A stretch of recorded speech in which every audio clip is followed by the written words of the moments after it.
नहीं होगी तो साफ साफ नो लिखो बिगर लाग लपेट के। जब आप नो लिखोगे तभी तो लीडरशिप को पता लगेगा कि भाई कुछ आगे सोचो, कुछ आगे करो। चलिए, एक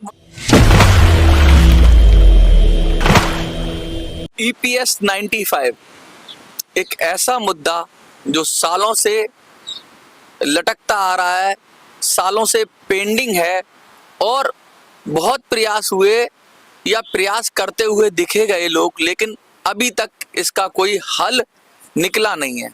पिछली वीडियो की बात करूं तो मैंने ये मुद्दा उठाया था कि भाई अब जब चुनाव का टाइम नजदीक है तो क्यों जो कमेटियां हैं, जो लीडरशिप है ईपीएस 95 से जुड़े हुए जो आंदोलन चला रही है वो सुस्त क्यों पड़ गई है? क्या लगता है, क्या उनके पास कोई दिशा नहीं है या उनके पास कोई आइडिया नहीं है? तो मैंने कहा था कि मैं आपको, अगर आप लोग कमेंट में यस लिखोगे तो मैं आपको आइडिया दूंगा, और आइडिया दूंगा नहीं, अपनी सक्रियता के साथ भागीदारी भी दूंगा, सुनिश्चित करूंगा जो जो हमसे बन पड़ेगा हम करेंगे और पूरी शिद्दत, लगन और मेहनत से करेंगे। क्यों करेंगे? क्योंकि बुजुर्गों का सम्मान ही देश का सम्मान है। इस विषय पे मैंने एक छोटी सी आप लोगों से रिक्वेस्ट की थी कि भाई कमेंट करिए और कमेंट में यस लिखिए या अपनी सहमति दीजिए, तभी मैं आगे बढ़ूंगा। और मजे की बात देखिए, मैंने कहा था 100, फिर मैंने थोड़ा सा कहा 50 और 100 के बीच, लेकिन आप लोगों ने 50 छोड़िए, 100 छोड़िए, 125 छोड़िए, 150 छोड़िए, 250 छोड़िए, 200 छोड़िए, 200 से भी ज्यादा कमेंट तो एक ही चैनल पे दे दिए, ए वॉइस फॉर यू। और सब के सब ऑलमोस्ट 99.9% आपने भरोसा दिखाया कि यस, आप बताइए करना क्या है। यानी कि आप वो योद्धा हो कि अब भी आप में हिम्मत बची हुई है, ताकत बची हुई है और लड़ने के लिए आप तैयार हो। बहुत सारे लोगों ने कमेंट में अपने अपने तरीके बताए कि भाई ऐसे करो, वैसे करो। मेरे और 2 चैनल्स पे, मिनी संसद पे और दबंग दिल्ली पर भी लगभग 100 कमेंट अभी भी आ रहे हैं। 100 के करीब कमेंट्स आपने दिए। तो सबसे पहले जिन लोगों ने भी हम पर विश्वास जताया या हमारे पर आपको लगा, कुछ ने लिखा कि कभी कभी बच्चों की भी सुननी चाहिए, तो फिर मैं लीडरशिप से हाथ जोड़कर कह रहा हूं कि कभी कभी बच्चों की भी सुन लो। क्या पता बच्चे आपको वो राह बता दें जो आप अब तक नहीं कर पाए। मैं भटकाव तो नहीं कहूंगा, आपने जहां तक पहुंचाया वहां तक ठीक, लेकिन इससे अगला कदम क्या है वो आपको करना पड़ेगा। चलिए शुरू करते हैं। सबसे पहले मैं बात करूंगा उन उपायों की जो कि अब तक अपनाए जा रहे थे या अपनाए जा रहे हैं या अपनाए जाने की सुझाव दिए जा रहे हैं। मजे की बात देखिए, आपको एक चीज और बता रहा हूं, कमेंट के अंदर ये जरूर लिखिए कि आपने अब तक जो उपाय हैं क्या आप उससे संतुष्ट हैं? क्या जो अभी तक ट्रैक पे लीडरशिप चल रही है क्या आप उससे संतुष्ट हैं? क्या उससे आपको ईपीएस 95 मिल रहा है या मिलने की उम्मीद हो रही है? यदि हो रही है तो हाँ लिखिए और नहीं है तो नो लिख देना। आज सब कमेंट में मैं चाहता हूं कि मैं ये जानना चाहता हूं कि या जो लीडरशिप के अब तक के निर्णय हैं उनसे क्या मिल सकता है ईपीएस 95? जो आपके मन में आए, यस तो यस और नो तो नो। और नहीं मिल सकता है तो आगे की बात करेंगे ना। सबसे पहले हम देख तो लें कि भाई क्या यही तरीके के बार बार आश्वासन आश्वासन आश्वासन आश्वासन आश्वासन और आश्वासन लेके चले आओ और उसके बाद हम इतने झुक जाएंगे, हम मोदी जी को मना लेंगे, हम इतने रोएंगे कि मोदी जी को मना लेंगे। क्या सबसे पहला तरीका इसी पे बात करेंगे हम। मैं पूछना चाहूंगा आपसे, ये जो पहला वाला तरीका है जिसपे अब तक एनएसी नेशनल एजुटेशन कमेटी चल रही है, क्या ये तरीका ठीक है जिसमें ये कहा जा रहा है कि हम इतना झुकेंगे, हम इतना झुकेंगे, हम अपनी पीठ को पायदान बना देंगे? और जब आप पीठ को पायदान बनाते हैं तो कोई उस पर पैर रख के ऊपर तो चढ़ जाता है सत्ता के शीर्ष पर, लेकिन कभी भी आपको नहीं उठाता। ये राजनीति है, यहाँ पर जो दबता है उसे और दबाया जाता है। आप उस हद तक दबाया जाता है, उस हद तक तोड़ा जाता है, उस हद तक मरोड़ा जाता है जब तक कि वो अपना टूट नहीं जाता, बिखर नहीं जाता। और एक ताजा एग्जाम्पल किसी ने कहा था कि वीडियो बनाओ, साउथ में एक व्यक्ति ने किस तरीके से अपनी जान दे दी। मेरे मित्र ने बनाया एक वीडियो, बहुत ही मार्मिक वीडियो था। उस प्रसंग को मैं दोहराना नहीं चाहता, क्योंकि जितना दर्द की बात करोगे आपके भी दिल में कष्ट होगा और मेरे भी दिल में कष्ट होगा। तो झुकने की बात मुझे तो नहीं लगता, मेरा अपना मानना है कि इतना झुक जाओ उससे समाधान मिलेगा। जब जो अब तक कि नेशनल एजुकेशन कमेटी का, एनएससी का जो अब तक एजेंडा रहा है कि भाई इतने झुको, इतने झुको, इतने झुको, इतने झुको, कि झुकने से समस्या हल हो जाएगी, अब तक तो हुई नहीं। मुझे व्यक्तिगत नहीं लगता कि इससे होगी। आपको क्या लगता है? अगर लगता है इससे होगी तो यस लिख दो, और इससे नहीं होगी तो साफ साफ नो लिखो, बिगर लाग लपेट के।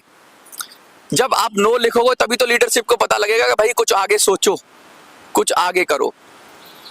चलिए, एक मुद्दा ये हो गया। दूसरा मुद्दा, दूसरा जो विचार आया, एक भाई ने हमारे ने विचार दिया, या एक नहीं कई लोगों ने ये विचार दिया कि भाई ऐसे काम नहीं चलेगा, आंदोलन करना पड़ेगा, रेलें रोकनी पड़ेंगी, बस रोकनी पड़ेगी, और हमें जगह जगह धरना प्रदर्शन करने पड़ेंगे, उग्र आंदोलन करना पड़ेगा, हमें गांधी नहीं हमें भगत सिंह बनना पड़ेगा, हमें चंद्रशेखर आजाद बनना पड़ेगा। तो मैं फिर कहूंगा एक बात। सबसे पहले मैं बताऊं कि संख्या बल की बात करूं। कहते हैं कि हम संख्या बल बहुत है, ईपीएस 95 का 85 लाख है, लेकिन सब बुजुर्ग हैं, असमर्थ लोग हैं। और असमर्थ लोगों से ये कहो कि आप सड़क पर संग्राम कर ले, तो ये तो आइडिया गले नहीं उतरता मेरे। कोई युवा होते, स्टूडेंट्स होते, और उनसे कहा जाता कि भाई खड़े हो जाओ, लड़ जाओ, रेल रोक लो, ये काम कर लो, तो ये धरना प्रदर्शन युवाओं के लिए ठीक रहता है, उग्र प्रदर्शन उनके लिए ठीक रहता है जिनकी उम्र कम होती है, जिनमें जोश होता है, शारीरिक रूप बल होता है। अगर हम इस प्रदर्शन में अपने लोगों को डालेंगे, उग्र प्रदर्शन में डालेंगे, तो हमें लगता है जान और माल दोनों की हानि हो सकती है, स्वास्थ्य की भी हानि हो सकती है, और संख्या बल भी नहीं है। रामलीला मैदान में जब आंदोलन हुआ, जब एक दिन का धरना हुआ था, कोई कुछ भी कहे, 2500 से 3000 कुर्सियां मैंने गिनी थी कुर्सियां वहां लगी हुई थी, 3000 के करीब कुर्सियां थी, और 3000 कुर्सियों पर लोग बैठे हुए थे। तो कितने लोग थे आपके पास जो आके एक दिन के लिए आए? 3000 से लेके 5000 मान लो आप, चलो जितनी कुर्सियां थी उनसे डबल मान लो आए होंगे, 5000 से ज्यादा लोग कभी भी मैंने अपने जो 1-2 साल में देखा इकट्ठे एक साथ नहीं हुए। एक दिन रामलीला मैदान में, वो उससे पहले कितने आंदोलन बड़ा हुआ वो अलग विषय है, लेकिन अभी हाल फिलहाल में जो पिछली साल जो आंदोलन हुआ उसमें 5000 मैक्सिमम लोग थे, और 5000 और वो भी बुजुर्ग लोग। तो 5000 लोगों से क्या रेल रोकोगे आप? क्या धरना प्रदर्शन करोगे 5000 लोगों से आप? और वो युवा भी नहीं है।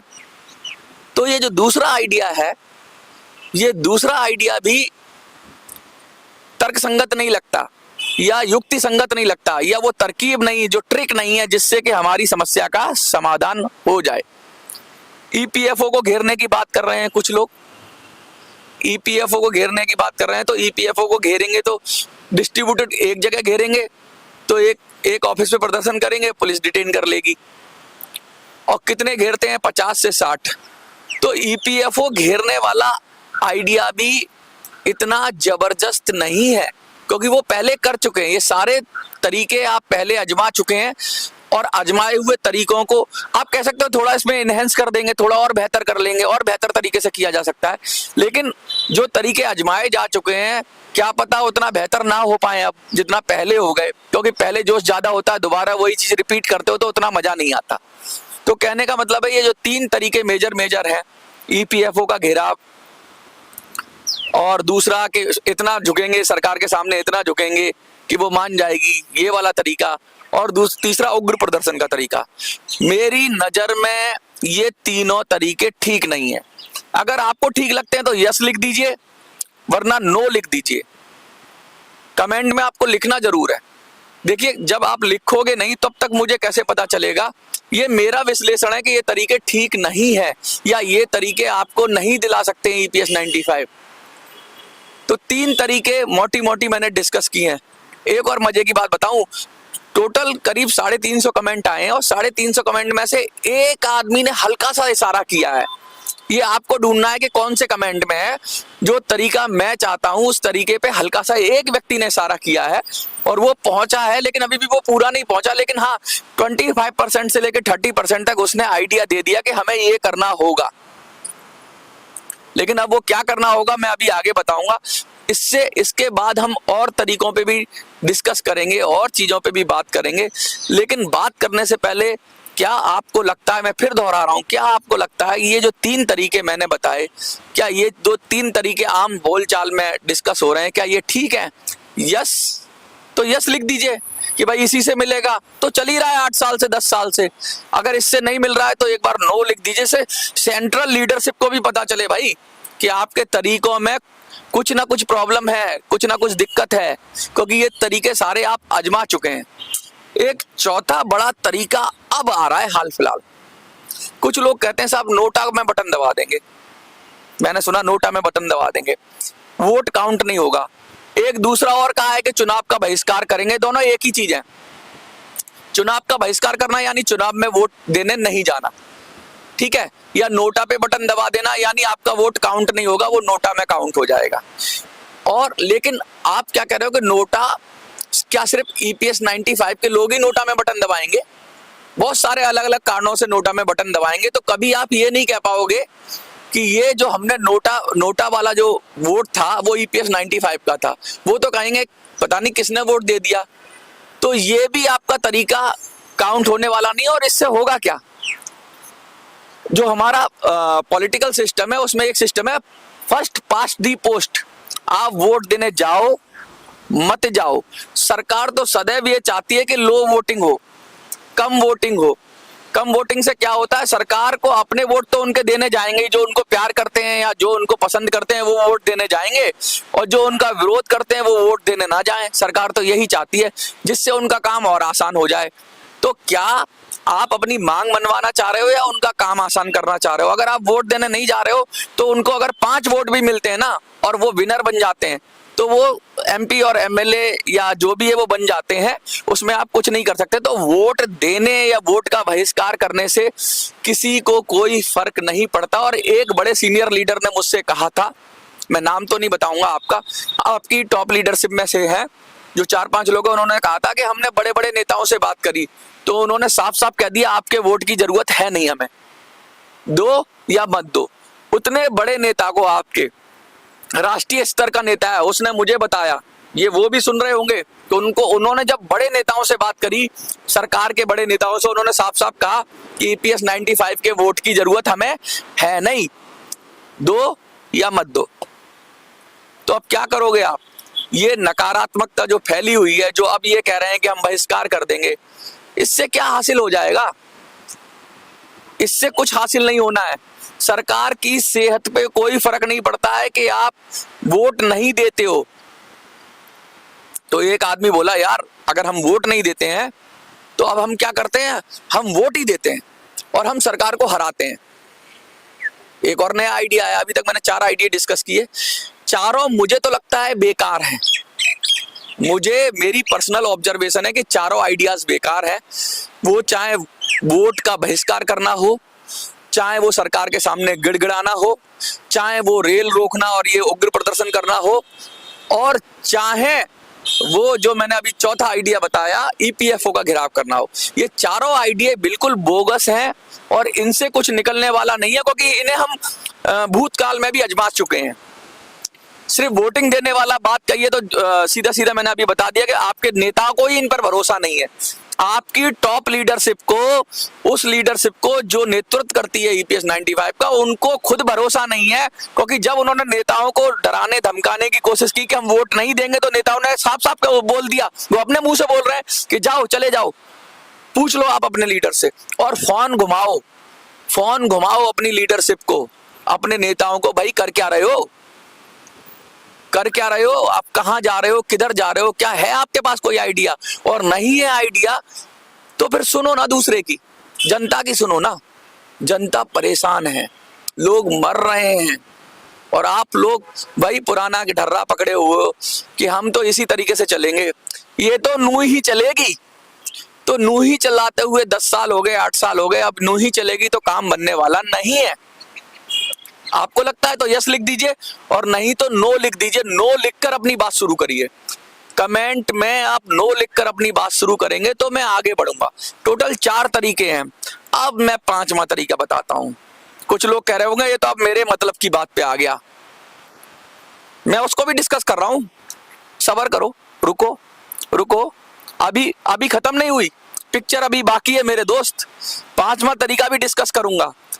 अब कुछ लोगों ने साफ साफ कहा यार इस सरकार को हराओ। क्या कहा? इस सरकार को हराओ, विपक्ष को वोट दे दो। किसको वोट दे दो? फलाने को ले आओ। तो फलाने में से किसको लाओगे? उधर कोई पता नहीं कौन आएगा भाई। इधर तो एक लीडरशिप है, मोदी जी का नेतृत्व है, उधर कौन लीडर है? भानुमति का कुनवा है। किसको जिताओगे, किसको हराओगे? फिर बेकार जाएगा वोट। अगर आप सरकार के खिलाफ मतदान करोगे तो उन्होंने, कांग्रेस ने तो वादा नहीं किया है कि भाई ईपीएस 95 दे देगी, या बसपा सपा इन सब ने तो वादा नहीं किया है। ऐसे तो वादा बीजेपी भी कर रही है कि हम दे देंगे। मोदी जी 2 बार गारंटी दे चुके हैं। तो अब मोदी जी की गारंटी देख लोगे, फिर विपक्ष की गारंटी देख लोगे, और किसी को हराने से क्या हमारा मकसद पूरा हो जाता है? मुझे एक बात बताओ, चलो खुन्नस में हम किसी का नुकसान कर देंगे, हम मोदी जी का नुकसान कर देंगे, मान लिया मैंने, तो क्या मोदी जी का नुकसान करने से मेरे को ईपीएस 95 मिल जाएगा? मेरे सवाल का जवाब दो। जो लोग भी कह रहे हैं ना कि मोदी जी का नुकसान कर देंगे, मोदी जी को हरा देंगे, मोदी जी को खत्म कर देंगे, मतलब सत्ता से बेदखल कर देंगे, तो क्या तुमको ईपीएस 95 मिल जाएगा? तो क्या तुम्हारी समस्या हल हो जाएगी? इससे तो आप यूज हो जाओगे विपक्षियों के जरिए, पॉलिटिक्स में आप इस्तेमाल हो जाओगे। तो ये जो लास्ट तरीका है ना, पांचवा तरीका, वो पांचवा तरीका भी मुझे ऐसा लगता है कि वो भी तर्कसंगत नहीं है। अब ये 5 मोटे मोटे तरीके हैं जो कि आप लोगों के डोमेन में है, पब्लिक डोमेन में है, कि भाई इससे इतर क्या होगा और इससे अलग क्या होगा। भाई ये 5 ही तरीके हैं मेन, आपको ऐसा लगता है? नहीं, एक तरीका और है। थोड़ा इंतजार करो मेरे दोस्त, एक तरीका और है। लेकिन उस तरीकों को जाने से पहले देख तो लें कि आप लोग इन तरीकों पर क्या अपनी रिएक्शन देते हैं। देखिए, बहुत देर बात की मैंने, वो तरीका भी मैं बता दूंगा, लेकिन उस तरीकों को बताने से पहले मैं कुछ चीजें, आपने सुना था ना, समंदर का मंथन हुआ था। जितना गहरा मथते हैं उतना ही अमृत नीचे निकला। पहले विष निकला, शिव जी ने पी लिया। तो ये जो मंथन हो रहा है आइडियाज का, ये आइडियाज पे मैंने कहा कि ये 5 तरीके बिल्कुल कामयाब नहीं है। ये किसी का फायदा कर सकते हैं, किसी का नुकसान कर सकते हैं, आपकी फ्रस्ट्रेशन दिखा सकते हैं, आपका गुस्सा इजहार करा सकते हैं, आपको हाय हाय करवा सकते हैं, लेकिन आपको ईपीएस 95 नहीं दिला सकते। ये 5 तरीके कौन कौन से, फिर मैं दोहरा रहा हूं। चाहे तो वो रो के गिड़गिड़ाने वाला तरीका हो, पहला तरीका। ईपीएफओ को घेराव का तरीका हो, दूसरा तरीका। तीसरा तरीका यह है कि आपको मतलब ट्रेन रोकने वाला उग्र प्रदर्शन, तीसरा तरीका। चौथा तरीका आपका यह है कि भाई मोदी जी के विरोध में वोट कर दो या मोदी जी के खिलाफ वोट कर दो, चौथा तरीका। और पांचवा तरीका वो कि वोट करने ही ना जाओ, वोट का बहिष्कार कर दो। ये पांचों तरीके कारगर नहीं है। ये कह रहे हैं कि हवा में फायरिंग करने के समान है, ये कहीं निशाने पे नहीं लगेंगे। आपको इन पांचों तरीकों में से मैं गारंटी से कह सकता हूं, मेरा अपना अनुभव है, मेरा भी अनुभव है 10 साल का राजनीतिक शास्त्र का मुझे अनुभव है, और मुझे 10 साल का नहीं, 15 से 20 साल का मेरा अनुभव है। आपको मेरी उम्र कम लगती होगी, लेकिन मैं बस 50 मारने वाला हूं। 2-3 साल में मैं 50 मार लूंगा। तो मैं भी मतलब थोड़ा बहुत मेरे भी जीवन का अनुभव है, और राजनीतिक अनुभव भी काफी रहा है मेरा। तो मैं ये कह रहा हूं, ये 5 तरीके तो बेकार तरीके हैं। इन बेकार तरीकों का मतलब ये होंगे किसी चीज में तर्कसंगत होंगे, किसी और के लिए फायदेमंद होंगे, लेकिन इस ईपीएस 95 वालों को ये नहीं डालेंगे। इसलिए मैं इनको नो कह रहा हूं। आप क्या कह रहे हो कमेंट में लिख दो। कल हम डिस्कस करेंगे, कल हम बात करेंगे कि असल करे कैसे, क्योंकि थोड़ा मंथन हो रहा है ना। तो पहले देख तो लूं, वरना फिर भाई लोग कहेंगे ये वाला कर लेते, वो वाला कर लेते। तो मैंने इन 5 जो तरीके एग्जिस्टिंग हैं, इन पर मैंने अपने विचार रखे हैं। आप बता दो कि भाई इन 5 तरीकों में से आप अपनी तरह से बता दो कि भाई नहीं मनोज भाई आप गलत हो, यस ये तरीका सही है। तो उसमें कमेंट में लिख देना कि क्यों ये तरीका सही है, क्योंकि क्या ये हमें तरीका ईपीएस 95 दिला देगा? नहीं दिला देगा। तो मैं जब अपना तरीका बताऊंगा ना, तो उस तरीके के बाद अगर मुझे ज्यादा नो मिलेंगे मुझे, तो मैं अपना तरीका बात करूंगा। क्योंकि अगर आपको फिर यही तरीके पे जाना है तो फिर फायदा क्या है? अगर मुझे 50% से ज्यादा भी नो मिल गए, आप जितने भी कमेंट करो उसमें से 50% से भी ज्यादा आपने नो लिख दिया, NO नो, कि भैया ये जो पुराने डर रहा था इससे हमें ट्रैक पे बदलना है, तब हम नई तरह सोचेंगे। पहले हमें पुरानी चीजों को छोड़ना पड़ेगा ना। हम पुरानी चीज पकड़ के रहेंगे, पुरानी तरीके पकड़ के रहेंगे, पुराने तौर तरीकों से आजमाएंगे, फिर नए पे नहीं जा सकते, क्योंकि हम आधे मन से कोई खड़ा नहीं होता। पूरे मन से खड़ा होने के लिए आपको पहले खुद से पूछ लो भाई, खुद से सवाल करो कि यह तरीका मुझे EPS 95 दिला सकता है तो यस लिख दो कमेंट में, और नहीं दिला सकता तो नो लिख दो। जब नो आपके ज्यादा हो जाएंगे तो मैं बताऊंगा आपको कि वो तरीका क्या है, और उस तरीके को ऐसा नहीं बताऊंगा मैं कि बस आप बता दिया तरीका, फैक्ट के साथ बताऊंगा, पूरा विश्लेषण से बताऊंगा, तरीके से बताऊंगा, और कार्यवहन का प्लान भी बताऊंगा कि ऐसे ऐसे होगा और इसमें किसका क्या रोल होगा। अभी कुछ वीडियोज आएंगी, जैसे कल की वीडियो में बताऊंगा क्या क्या जरूरत चाहिए उस चीज के लिए, उस तरीके को करने के लिए कितनी क्षमता चाहिए, कितने स्तर पे काम चाहिए, क्या चाहिए और कौन लोग कर सकते हैं, क्या बुजुर्ग लोग उसको करने के लिए संभव भी है। जैसे मैंने कोई बता दिया एवरेस्ट पे मान चढ़ने के लिए बता दिया, तो क्या बुजुर्ग चढ़ पाएंगे? नहीं चढ़ पाएंगे।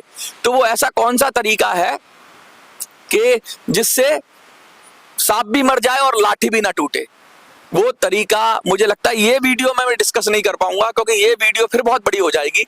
ऑलरेडी ये 10 मिनट से ज्यादा की तो हो ही गई होगी, और मैं गारंटी करता हूं कि आप पहले बता दो मुझे। अगर आप नो लिख दोगे तब मुझे और मिलेगा कि यार नहीं यार, अगर क्योंकि आप भी मेरे में इंटरेस्टेड हो, जैसे मैं आप में इंटरेस्टेड हूं, इतना इंटरेस्ट लेके मैं बात कर रहा हूं और मैं सब चीजें डिस्कस कर रहा हूं। क्या आपका भी इंटरेस्ट है? अगर आपका इंटरेस्ट है तो फिर प्लान को हम परत दर परत खोलेंगे। कोई चीज इतनी आसान नहीं होती कि एक झटके से मैंने बोल दिया और हो गया। इतनी हल्की बात नहीं करूंगा मैं, प्लान को धीरे धीरे खोलूंगा, और उस एक हिस्सा खोलूंगा प्लान का, और उस पर आपकी सहमति लूंगा, और उसको हम सुधारेंगे, और फिर जो निकलेगा वो अमृत होगा। क्योंकि मंथन ऐसा ही होता है, मेहनत से, हल्के फुल्के में बात करने से नहीं होता। नेतागिरी करने के लिए तो बहुत आ जाते हैं, अब हमें आश्वासन मिल गया है, अब हमने EPFO को पत्र लिख दिया है, अब हमने फलाने को पत्र लिख दिया है, अब हम फलाने के पास चले जाएंगे। ये एक डाल से दूसरी डाल पर कूदना, ये बंद करना होगा, और कुछ कॉन्क्रीट करना होगा, कुछ सॉलिड करना होगा, कुछ मजबूत करना होगा, तभी मंजिल मिलेगी। देखते रहिए मिनी संसद।